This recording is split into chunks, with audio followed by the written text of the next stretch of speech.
आपल्या क्लासला सुरू करू मंगलाचरणाने. ससुरासुर म्हणू सिंध वंदिदम घोदघायिकं ममलं प्रणमामि वर्धमानं तीर्थं धम्मस्य कर्तारं से पुनतीर्थयरे ससौव सिद्धे विशुद्ध सद्भावे समनेय नाणदंसन चरित तव वीर्यायारे ते सव्वे समगम पत्तेगमेव पत्तेगम वंदामि अवट्टन्ते अर्हन्ते मानुषे खेत्ते किच्चार्हन्ताणं सिद्धाणं तहनम गणहराणं अज्झावयवगाणं साहूनं चेदि सव्वेसिं तेसिं विशुद्ध दंसन नाणपहाणा समं समासेज्य उवसंपयामि सम्मं जत्तो निवाण संपत्ती. स्वाध्याय कक्ष संपेपर्यंत आपणा सर्वांना चतुर्विध आहाराचा त्याग असणार आहे. अंतिम शासन नायक 1008 भगवान महावीर स्वामी की जय. द्वादशांग श्रुत देवी की जय. कुंद आचार्यांचा प्रवचनसार ग्रंथ आपण बघतो आहे आणि यामध्ये जसं आपण काल बघितलं की द्रव्य हे कुणापासूनही उत्पन्न झालेलं नाही. द्रव्य हे स्वतः सिद्ध आहे. द्रव्याचा न उत्पाद आहे न द्रव्याचा नाश आहे. द्रव्यामध्ये जे काही आम्हाला उत्पन्न ध्वंसी होणारे जे काही परिणाम दिसतात हे सगळे पर्याय म्हटल्या जातात. पर्यायीच्या अपेक्षेने पाहिलं तर द्रव्यामध्ये नित्य नूतन अवस्था होत आहे आणि पूर्वीची अवस्था नष्ट होत आहे आणि द्रव्य तेच आहे याची ओळख देखील आम्हाला पटत आहे. म्हणजे यालाच उत्पाद व्यय द्रव्यता असं म्हटलेलं आहे. आणि द्रव्य जसं सत आहे अस्तिवान आहे त्याप्रमाणे सद्गुणधर्म देखील द्रव्याशी अविनाभावी संबंधाने जोडल्या गेलेला आहे. द्रव्य आणि सत एका दृष्टीतून पाहिलं तर हे एकच आहे आणि जर भेदाच्या दृष्टीने बघितलं तर त्याच्यामध्ये कथंचित भिन्नता आम्हाला दिसते.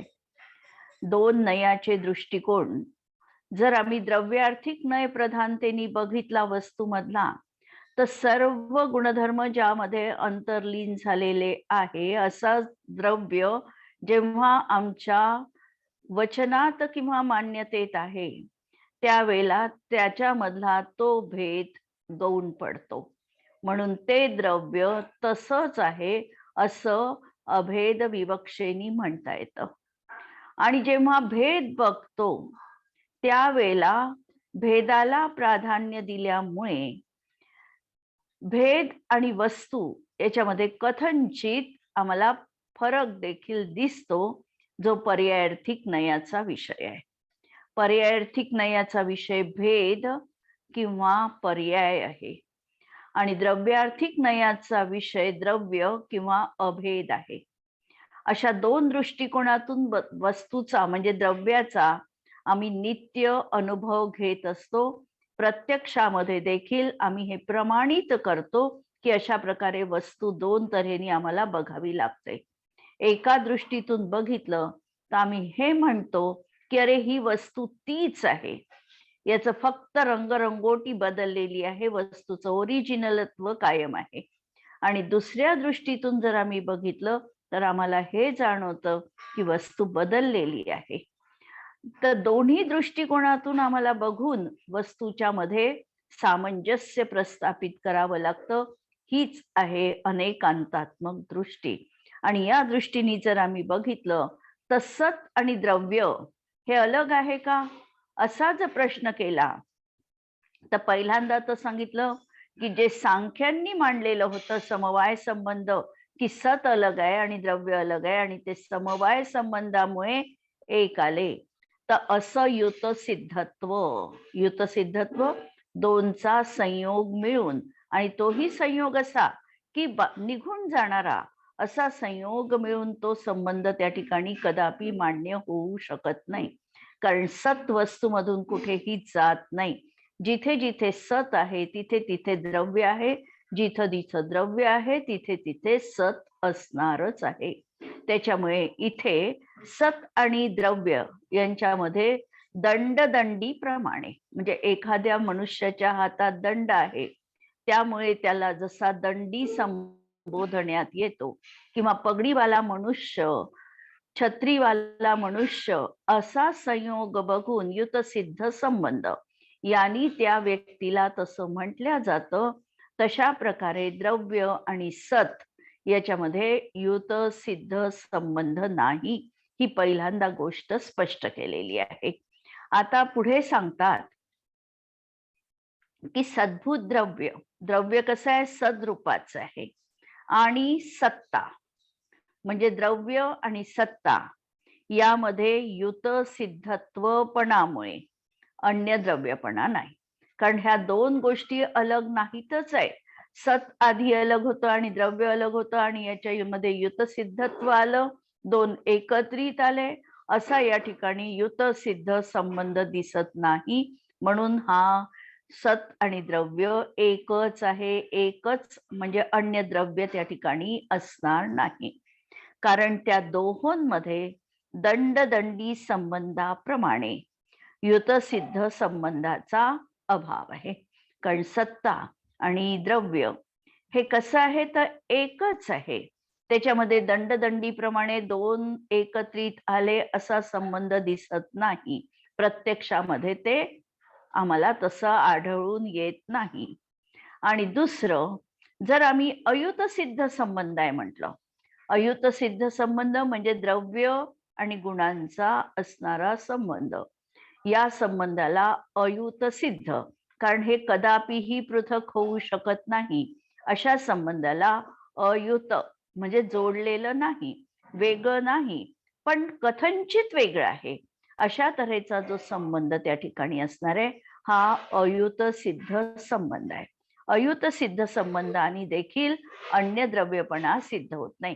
कारण अयुत सिद्ध संबंध म्हटलं म्हणजे सत आणि द्रव्य एकच झालं, त्याच्यामध्ये भिन्नतेचा अभाव झाला, म्हणून त्या ठिकाणी दुसरं द्रव्य सत आणि एक द्रव्य द्रव्य अशा रीतीचा संबंध दिसणार नाही. आणि पुढे सांगतात की इह इदम म्हणजे येथे हे अशी प्रतीतीमुळे अर्थांतरत्व घटित होते. इथे हे आहे म्हणजे वस्त्राचं जर उदाहरण दिलं तर पांढरेपणा वस्त्रामध्ये आहे, किंवा वस्त्र पांढरेपणाने आहे, असं हे जे काही त्या ठिकाणी अशी प्रतीती जी आली, त्या ठिकाणी दुसरेपणा यदा कदाचित घटित झाला ही असता. परंतु या ठिकाणी सांगतात की इह इदम अशीच आम्हाला प्रतीती येते की अरे हेच आहे, अशी प्रतीतीची येऊ लागलेली आहे की अरे हे तर हेच आहे. अशी प्रतीती कोणत्या निमित्ताने होते, किम निमित्तक म्हणजे कोणत्या कारणाने आहे. म्हणजे सांगायचा मतितार्थ द्रव्य आणि गुण, तर गुणांमध्ये द्रव्य गुणवान आहे, तर या ठिकाणी आम्हाला हे तेच आहे किंवा हा गुण तोच आहे अशी जी आम्हाला प्रतीती आली ती कोणत्या कारणाने आली, की अरे हा तर ज्ञानच गुण आहे, हा तर सत्ताच गुण आहे, हा तर दर्शनच गुण आहे, अशी जी आम्हाला त्यामध्ये ही तीच आहे अशी जी प्रतीती आली ती कोणत्या कारणाने आली. जर तुम्ही म्हणाल भेदपूर्वक आहे तर मग भेद कसा आहे. जर आम्ही या ठिकाणी तर्कशास्त्रामध्ये याला उभयापत्ती दोष असं म्हटलेलं आहे. दोन प्रश्न प्रश्नकर्त्यालाच विचारायचे आहे, त्याच्यावर दोन आर्ग्युमेंट्स असे करायचे आहे की दोन्हीकडून त्याला गेलं तरी त्याच्या म्हणण्यामध्ये खोट असणार आहे, चुकीचं असणार आहे, अशा दोन प्रश्नावली उपस्थित करून दोन्ही प्रश्नाच्या उत्तरामध्ये त्याचं समर्थन होऊ शकत नाही, अशी प्रक्रिया, त्याचं नाव आहे उभयापत्ती. मग आता जर तुम्ही म्हणाल की त्याच्यामध्ये भेद आहे, तर भेद आहे म्हणाल तर भेद कोणता आहे हे सांगा आम्हाला. जर सत्ता आणि द्रव्य याच्यामधला तुम्ही असा पक्ष घेतला की याच्यामध्ये भेद आहे, भेद आहे म्हटलं तर कोणत्या कारणाने भेद आहे ते पहिल्यांदा आम्हाला सांगा. म्हणून तो भेद प्रादेशिक आहे की अतद्भाविक आहे. परत प्रादेशिक भेद म्हणजे प्रदेश भिन्नता आहे म्हणून तुम्ही भेद मांडता आहे का, हे एक तर सांगा. किंवा अतद्भाविक म्हणजे द्रव्य म्हणजे गुण नाही, गुण म्हणजे द्रव्य नाही, या रूपाने भेद आहे का हे सांगा. जर त्याच्यामध्ये भेद आहे हा पक्ष तुम्ही जर मान्य केला तर तो भेद प्रादेशिक स्वरूपाचा आहे का, त्याचे प्रदेश भिन्न आहे का, प्रदेश भिन्न नाही हे तर आम्ही पहिल्यांदाच सांगितलेलं आहे, म्हणून तो पक्ष चुकीचा ठरला. आणि जर तुम्ही म्हणत असाल की प्रदेश भिन्नता नाही पण भेद तर आहे, कारण जे द्रव्य आहे ते म्हणजे गुण नाही आहे, म्हणून हा भेद या भेदाला म्हटलेला आहे अतद्भाविक भेद. मग असा अतद्भाविक भेद आहे. दोन मान्यता या ठिकाणी समोर मांडल्या. यापैकी प्रादेशिक भेद तर नाही, त्याचं तर खंडन केलं, कारण युतसिद्ध संबंध नाही म्हणून ते त्या ठिकाणी घटित होऊ शकत नाही. कारण प्रदेश भिन्नते म्हणजे प्रदेश भेदरूप युतसिद्धतेमुळे अर्थांतराचे पूर्वीच निराकरण केलेले आहे.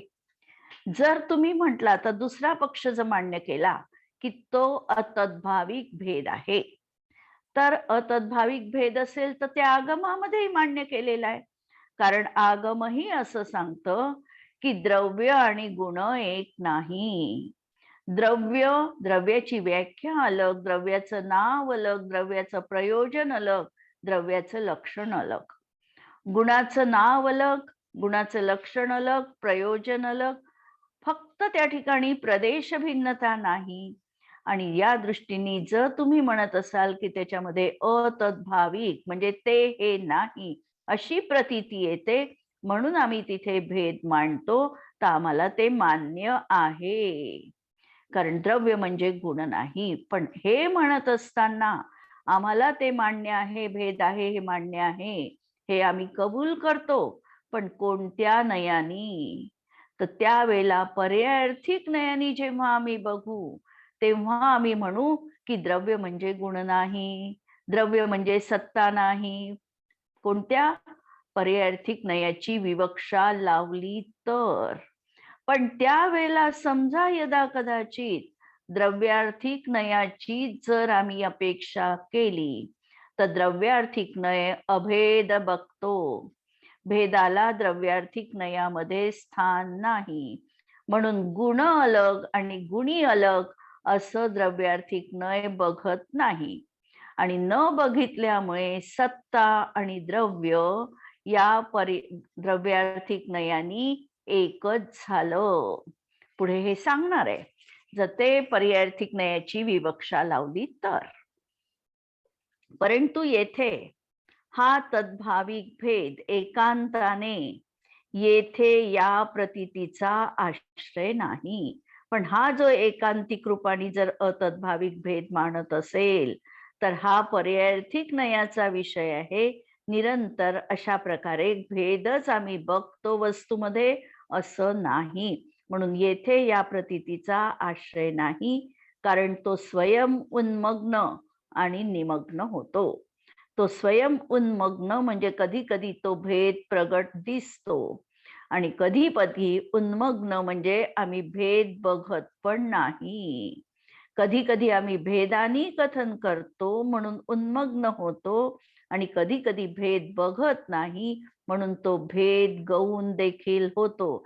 याचाच या ओळीचा अर्थ असा लावायचा की जेव्हा द्रव्यार्थिक नयानी प्रधानता देऊन वस्तू बघितली जाते त्यावेळेला भेदाला तिथे स्थान न दिल्यामुळे भेद स्वयं त्या ठिकाणी निमग्न झालेला आहे, भेद दिसला नाही. आणि ज्या वेळेला पर्यायार्थिक नयानी वस्तूकडे बघितलं जातं त्यावेळेला तो भेद आम्हाला दिसतो, म्हणून भेद उन्मग्न आहे. म्हणून कारण तो स्वयं उन्मग्न आणि निमग्न होतो. जेव्हा द्रव्य पर्याय रूपाने विवक्षित असते, म्हणजे द्रव्याला जेव्हा पर्यायार्थिक नयानी बघितलं जातं तेव्हा हा पदार्थ गुणवान आहे, हा याचा गुण आहे, हे वस्त्र शुभ्र आहे, ह्या या वस्त्राचा शुभ्रत्व गुण आहे. म्हणजे या ठिकाणी गुण आणि गुणी असा भेद करून कथन करण्यात येतं. म्हणून हा पदार्थ गुणवान आहे, म्हणजे पदार्थ अलग केला आणि गुण अलग केले. किंवा वस्त्राचा शुभ्रपणा हा गुण आहे, म्हणजे वस्त्र द्रव्य झालं आणि शुभ्रपणा गुण झाला, म्हणजे गुण आणि गुणी असा भेद केल्या गेला. त्यामुळे अतद्भाविक भेद उन्मग्न झाला. त्यामुळे हा जो भेद आहे हा स्वयं प्रगट झाला, की त्या पर्यायार्थिक नयाला भेदाला आम्ही जोर देऊन कथन केलं आणि म्हणून तो भेद आम्हाला दिसलेला आहे. परंतु जेव्हा द्रव्य रूपाणी वस्तू विवक्षित असते, पण ज्या वेळेला आम्ही द्रव्यार्थिक नयाच्या दृष्टिकोनातून बघतो त्यावेळेला गुणभेदाच्या वासनेचा उन्मेष नष्ट झाल्यामुळे त्या ठिकाणी आमच्या बुद्धीमध्ये विकल्प नाही गुणभेद करायचा. कोणत्याही तऱ्हेची गुणभेदाची अपेक्षा न लावता आम्ही पूर्ण एक नित्यता अभेद दृष्टिकोनाने वस्तूला बघितलेला आहे. त्यावेळेला द्रव्यच तसे आहे. त्यावेळेला आम्ही म्हणतो की द्रव्यच तसं आहे. जसं आम्ही म्हटलं की द्रव्य अस्तिवान आहे, याच्यामध्ये द्रव्य आम्ही वेगळं केलं आणि अस्तिवान त्याचा गुण घेतला, त्याला वेगळं पाहिलं, ही पर्यायार्थिक नयाची दृष्टी झाली. पण जेव्हा आम्ही म्हणतो की द्रव्य सत्मयच आहे, आम्ही त्या ठिकाणी अभेद विवक्षा लावली. जरी सत म्हटलं तरी आमच्या दृष्टिकोनात अभेद अपेक्षित आहे आणि म्हणून द्रव्यच असं आहे असं जेव्हा आम्ही म्हणतो, किंवा वस्त्र स्वयं शुभ्र आहे, म्हणजे वस्त्र आणि शुभ्रपणा हा भेद न करता अभेद रीतीने कथन जेव्हा आम्हाला अपेक्षित आहे, त्याप्रमाणे जर आम्ही वस्तूकडे बघितलं तर हा जो अतद्भाविक भेद केला होता हा समूळ निमग्न झाला, म्हणजे तो भेद आमच्या दृष्टीमध्ये उरला नाही. द्रव्यार्थिक नयानी ती वस्तू तशीच आहे असं आम्ही एक अपेक्षेनी अभेद विवक्षेनी वस्तूकडे बघितलेला आहे. त्यामुळे हा भेद निमग्न झाला, म्हणजे नष्ट झाला. नष्ट झाला याचा अर्थ वस्तूमधून निघून गेला नाही. वस्तूमध्ये तर पर्याय राहणार आहे, परंतु त्या पर्यायीला आम्ही दुर्लक्षित केलं, ओझल केलं, आमच्या दृष्टीच्या आड केलं आणि आम्हाला जी विवक्षा पाहिजे होती अभेदाची तिला आम्ही मुख्यता दिली. म्हणून मुख्य गौण व्यवस्थेनी अशी द्रव्यार्थिक आणि पर्यायार्थिक नयाची विवक्षा लक्षात घ्यायची आहे. याप्रमाणे भेद गौण असताना, उपेक्षित असताना तन्निमित्तक प्रतीती सुद्धा गौण होते. आणि जेव्हा भेदाला आम्ही गौण केलं तेव्हा द्रव्य सद्रूप आहे, याच्यामध्ये आम्ही भेद काय केला, गौण केला. गौण केल्याबरोबर तशी प्रतीती सुद्धा आमची गौण झाली आणि ही प्रतीती निमग्न झाली असताना अयुत सिद्ध रूपाने असणारा भिन्न द्रव्यपणाही निमग्न झाला. म्हणून भिन्न द्रव्याची त्या ठिकाणी आपत्ती आली नाही, ते द्रव्य सतरूप आहे अशी अभेद प्रतीती, म्हणजे दोनपणाची प्रतीती न येता एकपणाची प्रतीती तिथे आली. म्हणून भिन्न द्रव्यपणा तिथे निमग्न झाला, गौण झाला, नष्ट झाला. तेव्हा ते सर्व समग्र रूपाने एक द्रव्यच म्हणून समोर येते. म्हणून ज्याच्यामध्ये सगळे भेद निमाले आहे असा एक अभेद दृष्टिकोन या ठिकाणी लक्षात घ्यायचा आहे.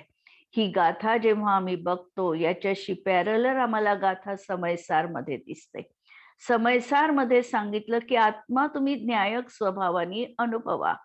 न्यायक स्वभावाने अनुभवा म्हणत असताना आत्मा न्यायक रूपच आहे, म्हणजे न्यायकपणा हा सगळ्या भेदांना समाविष्ट करणारा आणि स्वतः आत्मा आणि न्यायकपणा दोनही अभेद असणारा दृष्टिकोन आम्हाला तिथे घ्यायचा आहे. म्हणून आपल्याला प्रवचनसारची बैठक पक्की यासाठी हवी की या दृष्टीतूनच आम्हाला समयसार त्या ठिकाणी न्यायकपणा समजू शकणार आहे. जर आम्ही भेदाच्या दृष्टीत अडकलो आणि आत्मा ज्ञानवान आहे, ज्ञानवान आहे असं म्हणत असताना एका गुणाला जर आम्ही प्रधानता दिली तर आमचा पर्यायार्थिक नय तिथे मुख्य झाला आणि द्रव्यार्थिक नयाला आम्ही गौणत्व दिलं. पण अनुभूतीमध्ये जो शुद्ध द्रव्यार्थिक नयाने दाखविलेला विषय आहे अभेद, त्याचीच अनुभूती घ्यायची आहे. आणि त्याची अनुभूती घेत असताना हा जो पर्यायार्थिक नयाने एक गुण आम्ही वेगळा केला, तो वेगळा न करता ज्ञानाच्या माध्यमातून सर्व गुण ज्या आत्मतत्वामध्ये एकाकार आहे, अभेद आहे, असा आत्माच आम्हाला तिथे न्यायकपणाने वाच्य समजायचा आहे. तर हाच दृष्टिकोन की हा म्हणून एक द्रव्यच समोर येतं. परंतु जेव्हा भेद वर येतो, जेव्हा आम्ही भेदाला प्रधानता देतो, तेव्हा भेद प्रधान असताना तन्निमित्त प्रतीतीही प्रधान होते. आणि जेव्हा आम्ही भेदच पकडून ठेवतो, अभेदाप्रत जात नाही, तेव्हा तो भेद आमच्या दृष्टीत महत्वपूर्ण झाला. ती प्रतीती मुख्य असताना अयुत सिद्ध रूपानी भिन्न द्रव्यपणाही समोर प्रगट होतो. आता या ठिकाणी ही प्रतीती म्हणजे भेदाची प्रतीती मुख्य असताना अयुत सिद्ध रूपाने, अयुत सिद्ध म्हणजे द्रव्य आणि गुण असे जोडलेले नाही तरी देखील वस्तूमध्ये ते भिन्न होऊ शकत नाही, अशा या संबंधामुळे भिन्न द्रव्यपणा समोर येतो. म्हणजे द्रव्य वेगळं आहे, द्रव्याचं नाव वेगळं आहे, प्रयोजन वेगळं आहे, ही गोष्ट आम्ही समजू शकतो. त्याचं लक्षण, द्रव्याचं लक्षण कसं आहे तर आयत सामान्य प्लस तिर्यक सामान्य हे द्रव्याचं लक्षण आहे. गुणांचं लक्षण निर्गुणाहा गुणाहा किंवा गुणांचं लक्षण जे द्रव्याच्या सर्व भागात आणि सर्व अवस्थेत असतात ते गुण. ही प्रतीती आम्हाला जेव्हा आम्ही भेदाला मुख्य करतो तेव्हा ही प्रतीती येते. आणि जेव्हा अभेदाला मुख्यता देतो त्यावेळेला आम्हाला भेद दिसतच नाही. हा गुण आहे, हा गुणी आहे, हा भेद जिथं निमला आहे, संपला आहे, आम्ही ती अभेद वस्तूची अनुभूती घेतो आहे.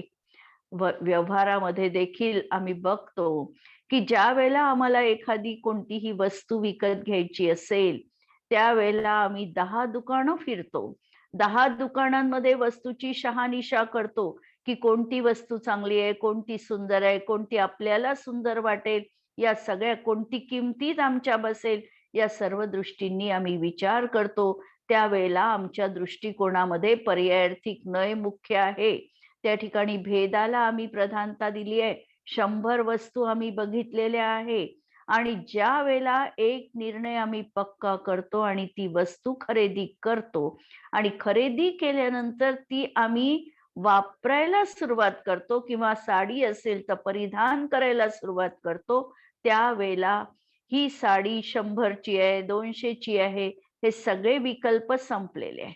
अभेद, त्या साडीची अभेद रूपाची जशी आम्ही अनुभूती घेतो आहे, त्याप्रमाणे आचार्य या गाथेमध्ये आम्हाला हे सिद्ध करू इच्छितात की जोपर्यंत तुम्ही वस्तुतत्वाला जाणत नाही तोपर्यंत त्याच्याविषयीचे 100 विकल्प तुम्ही मनात ठेवा की वस्तू ही अशी आहे का, उत्पाद म्हणजे काय आहे, वेळ म्हणजे काय आहे, गुणपर्यायवत आहे म्हणजे काय आहे, सत आहे म्हणजे काय आहे, सत युतसिद्ध संबंधाने आला आहे की अयुतसिद्ध संबंध आहे, सत आणि द्रव्यामध्ये कोणत्या तऱ्हेची व्याप्ती घटित होते, अनेक अनेक प्रश्न, जिज्ञासा सतत अंतरंगामध्ये असू द्या. आणि या जिज्ञासांचं समाधान एकदा जर का आम्ही अत्यंत वैज्ञानिक रीतीने म्हणजे आमच्या बुद्धीला तर्काला पटेल त्या अनुषंगाने आगमाच्या प्रमाणाच्या द्वारे आणि स्वतःच्या स्व अनुभवाच्या तर्कावर कसोटीवर कसून ज्या वेळेला आम्ही पूर्ण वस्तुतत्वाचा निर्णय केलेला आहे की नाही, आचार्यांनी जे सांगितलंय ते प्रत्यक्ष देखील आम्हाला तसंच दिसतंय, आमच्या बुद्धी प्रामाण्याने देखील त्या विषयाला मान्यता दिलेली आहे, आमचं जे तार्किक मत आहे हे देखील या कसोटीवर खरं उतरलेलं आहे. जसं उत्पाद व्यय द्रव्याच्या बाबतीत जर आम्ही बघितलं तर आम्हाला हे दिसतं की वस्तूमध्ये काहीतरी नित्यांश आहे आणि काहीतरी अनित्यांश आहे. नित्यांश हा वस्तूचं स्वरूप टिकवून ठेवण्यासाठी कारणीभूत आहे आणि आम्ही म्हणून त्याची आयडेंटिटी म्हणून वस्तूकडे बघतो. ही वस्तू अरे तीच आहे, अरे हिच्यामध्ये जसे ते गुणधर्म आहे तसेच याच्यामध्ये देखील आहे, म्हणजे ही दुसरी वस्तू नाही.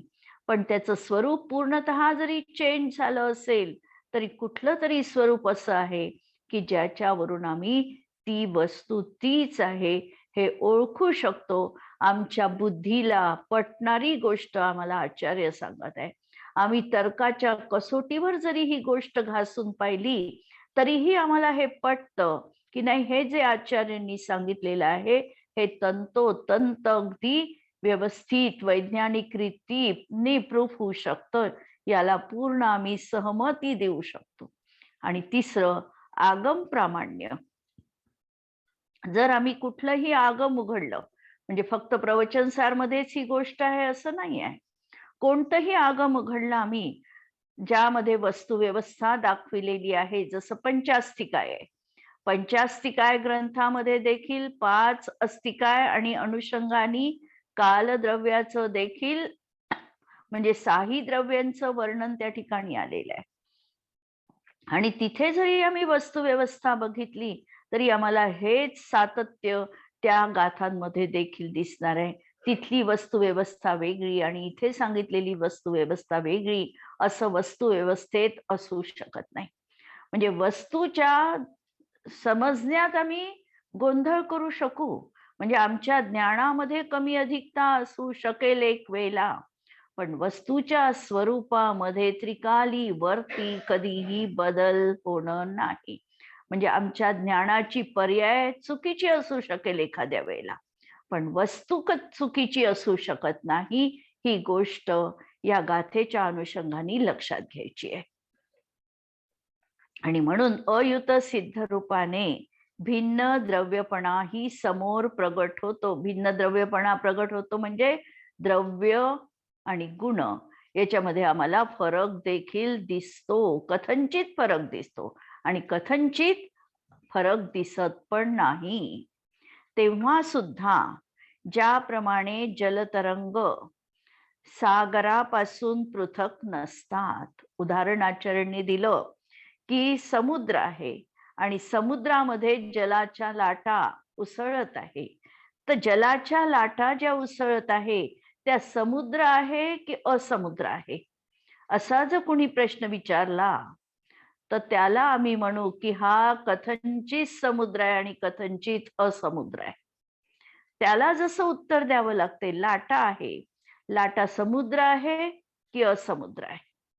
कथंचित त्या समुद्राच्याच अवस्था आहे म्हणून कथंचित समुद्र आहे आणि कथंचित लाटा म्हणजे समुद्र नाही. भेददृष्टीने बघितलं तर म्हणून असमुद्र पण जसं त्याला म्हणावं लागतं. म्हणून जलतरंग सागरापासून पृथक नसतात, त्याप्रमाणे ते अंशही द्रव्यापासून भिन्न नाही. म्हणून हे जे गुणधर्म आहे, पर्यायी आहे, हे जे अंश आहे हे द्रव्यापासून भिन्न नाही, ही एक विवक्षा. आणि असे झाले म्हणजे द्रव्य हे स्वयं सत आहे, हे आपोआप सिद्ध होतो. आणि ही जी द्रव्याविषयीची आत्ता आचार्यांनी कल्पना ठेवलेली आहे, ही कल्पना जो मानत नाही याचा अर्थ वस्तुतत्व ज्यांनी योग्य रीतीने समजलं नाही आणि तशी त्याची श्रद्धा जोपर्यंत होत नाही तोपर्यंत हा जीव निश्चयाने परसमय आहे. परसमय आहे याचा अर्थ मिथ्यात्व त्याच्या जीवनात विद्यमान आहे, अजूनही मिथ्यात्व त्याचं गेलेलं नाही. म्हणजे वस्तुतत्वाचं यथार्थ ज्ञान, वस्तुतत्वाचं जेव्हा यथार्थ ज्ञान होईल त्याच वेळेला आत्म्याचं देखील यथार्थ ज्ञान होईल. आत्म्याला यथार्थ जाणेल त्यावेळेला बाकीच्या सर्व वस्तूंना देखील तो यथार्थ जाणेल. 7 तत्व सांगत असताना त्या 7 तत्वांमध्ये जीव तत्व आणि अजीव तत्व 2 तत्व घेतली. का अजीव तत्व घेतलं? कारण जीवाचं समीचीन ज्ञान होण्यासाठी आम्हाला अजीव तत्वाचं देखील ज्ञान समीचीन व्हावं लागतं. एकट्या अजीवाचं किंवा एकट्या जीवाचं ज्ञान होऊन आमची मान्यता समीचीन होऊ शकत नाही. जीव तत्वाचं जसं समीचीन ज्ञान व्हावं लागतं की मी जीव आहे, मी असं आहे, त्याचप्रमाणे मी इतरांपासून पृथक आहे हे समजण्यासाठी अजीव तत्व देखील आम्हाला तेवढ्याच योग्य रीतीने समजावं लागतं. म्हणजे या ठिकाणी जोपर्यंत हे जगामधल्या वस्तू कशा आहे याचं स्वरूप आम्हाला प्रतिभासित होत नाही की या स्वयं आपल्या स्वभावाने विद्यमान आहे, तोपर्यंत आम्हाला आमच्या आत्म्याचं देखील स्वरूप योग्य रीतीने समजू शकत नाही. वस्तूचं स्वरूप पहिल्यांदा योग्य रीतीने समजलं पाहिजे आणि वस्तूमध्ये आत्मद्रव्य पण आलेलं आहे. म्हणून 6ही द्रव्यांचं यथार्थ स्वरूप आम्हाला प्रतीतीमध्ये नित्य घ्यावं लागेल. त्या अनुषंगाने आम्हाला हा विचार करावा लागेल की मी आत्मा आहे, माझ्याजवळ अनंत गुण आहे, माझ्या प्रतिसमयी पर्याय होता, मी अनादि अनंत आहे, अहेतुक आहे, अकारण आहे, स्वतः सिद्ध आहे, परनिरपेक्ष आहे. निदान हा भाव सातत्याने माळ जपायच्या आधी आम्ही जेव्हा सामायिक करतो, सामायिक करताना पहिल्यांदा तर हा भाव अंतरंगामध्ये आम्हाला ठेवायचा आहे. आणि असा हा जोपर्यंत आमच्या जीवनामध्ये उतरत नाही तोपर्यंत आम्ही विनाकारण पराला नष्ट करण्याचा, पराला उत्पन्न करायचा, पराला परिणमिण्याचा, पराला बदलविण्याचा भाव जीवनात करतो. आणि हा भाव म्हणजे परसमयपणा आहे, मिथ्यात्व जीवनात आहे. म्हणजे परसमयाची एवढी सूक्ष्म व्याख्या की जोपर्यंत आमच्या जीवनात दुसऱ्याचं अस्तित्व आम्ही मान्य करत नाही, तो त्याच्या परिणतीने त्याच्याप्रमाणे वागणार आहे. माझा त्याच्यामध्ये कोणताही हस्तक्षेप मी करू शकत नाही. माझ्या हस्तक्षेपाने परवस्तू तशा प्रकारची परिणमित होत नाही. निदान श्रद्धेमध्ये ही अकाट्य मान्यता जीवनात आम्हाला ठेवायची आहे. ही वस्तू स्वातंत्र्याची उद्घोषक अशा या सगळ्या गाथा आचार्य प्रवचनसार मध्ये सांगत आहे. आणि भावार्थ पहा, एका द्रव्यापासून अन्य द्रव्य कधीही उत्पन्न होत नाही. जे उत्पन्न होते ते पर्याय आहे, द्रव्य नाही. जसे परमाणूपासून होणारा स्कंध किंवा जीवाचे मनुष्यत्व हा पर्याय आहे, द्रव्य नाही. द्रव्य जसे स्वभावाने सिद्ध आहे तसेच ते द्रव्य स्वभावानेच सत आहे. जीव द्रव्य स्वभावानेच ज्ञान आहे. जर ज्ञानगुण स्वतंत्र असून समवाय संबंधाने आत्म्याशी संबद्ध आहे असे मानले तर स्वभावाची उत्पत्ती ही परतच सिद्धत्व मानावी लागेल. की दुसऱ्यांपासून आत्म्याची ज्ञानाची सिद्धी झाली असं मानावं लागतं. आणि अनवस्था दोष देखील या ठिकाणी येईल की याची उत्पत्ती जर अशी झाली तर पहिले जीव ज्ञानी नव्हता का, मग ज्ञान गुणाने तो ज्ञानवान झाला का? अनेक प्रश्न त्या ठिकाणी अनवस्था रूपाने आम्हाला उपस्थित होतात. आणि म्हणून हा संबंध असा समवाय संबंधाने एकत्रित होण्याचा नाही. म्हणून हा असा परतच सिद्ध मानावा लागेल. आणि जो परसापेक्ष आहे तो स्वभाव कसा? म्हणून जो वस्तू स्वयं सत आहे, जीव स्वयं ज्ञान आहे असे न मानता सत्ता गुणाच्या आणि ज्ञान गुणाच्या समवायाने ती सत आहे किंवा चेतन आहे असे जो मानतो तो वस्तूला परतच सिद्ध मानतो. अर्थात जशी नाही तशी मानतो आणि म्हणून तो मिथ्या दृष्टीच आहे असे या गाथेमध्ये लक्षात घ्यायचंय. म्हणजे आमची दृष्टी कशी असावी? दृष्टी निरंतर समीचीन करण्यासाठी आम्हाला जगाच्या पूर्ण वस्तूंचं ज्ञान करण्याची गरज नाही. जसं शीतावरून भाताची परीक्षा होते. आम्ही थोड्याशाही वस्तुतत्वाला समजलं की वस्तुतत्व एक जसं आहे तसे अनंत ज्ञेय देखील त्याचप्रमाणे असणार आहे. वस्तुतत्वामध्ये कुणाचा प्रवेश नाही किंवा वस्तुतत्वामधलं काही बाहेर निघून जात नाही. वस्तूची ही मर्यादा आहे आणि सामान्य गुणांनी वस्तूची मर्यादा पहिल्यांदा तर निश्चित केली.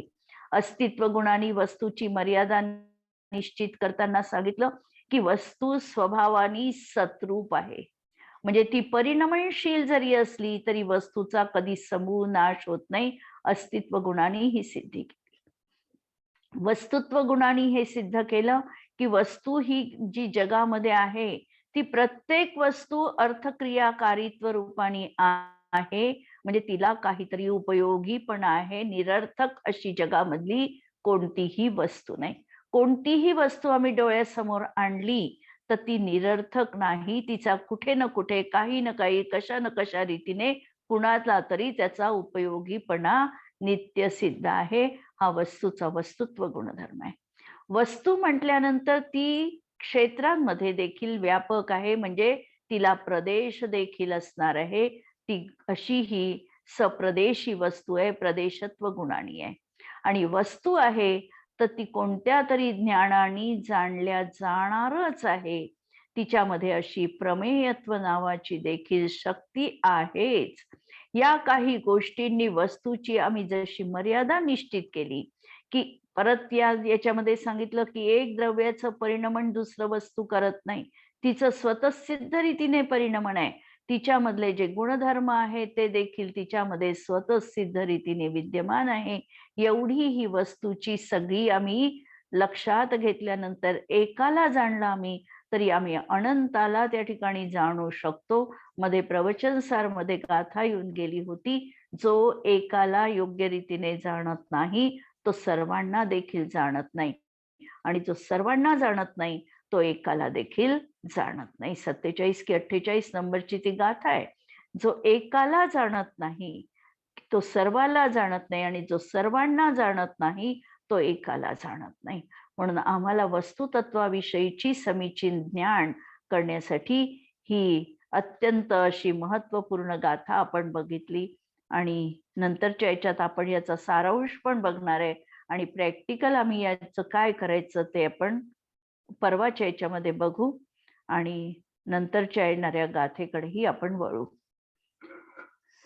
जिनवाणी के ज्ञान ते सुझे लोकालोक सो जिनवाणी मस्तक नमो सदा देत हो घो. नमो अरिहंताणम नमो सिद्धाणम नमो आयर्याणम नमो वज्जायाणम नमो लोये सव्वसाहुनम.